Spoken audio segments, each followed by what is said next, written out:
নবীকুল সম্রাট আখিরি জমানার পয়গম্বর মুহাম্মদ সাল্লাল্লাহু আলাইহি ওয়াসাল্লাম ইরশাদ করেছেন, মান ক্বরাআল কুরআন ওয়া আমিলা বিমা ফীহি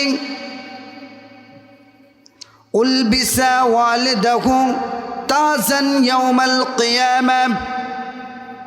আল্লাহর নবী বলেছেন, যদি কোনো মুসলমান কোরআন পড়ে, কোরআন শোনে, কোরআন শিক্ষা করে, কোরআন অনুযায়ী আমল করে, দুইটা কাজ করবে। এক নম্বরে কোরআন শিখবে, দ্বিতীয় নম্বরে কোরআন অনুযায়ী আমল করবে। আল্লাহ রাব্বুল আলামিনের রাসূল বলেছেন, উলবিসা ওয়ালিদাহু তাজান ইয়াউমাল কিয়ামাহ। হাসরের ময়দানে আমার আল্লাহ রাব্বুল আলামিন ওই কোরআন পড়নেওয়ালার, আমল করনেওয়ালার বাবা মাকে নূরের টুপি মাথায় দিয়ে ধন্য করবেন।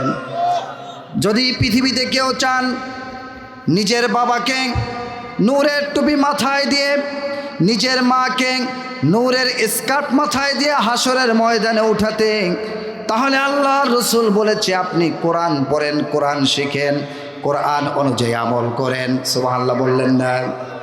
কেন? এই কোরআন হলো একটা নূর। আল্লাহ রাব্বুল আলামিন কোরআনকে নূর হিসাবে ঘোষণা করেছেন।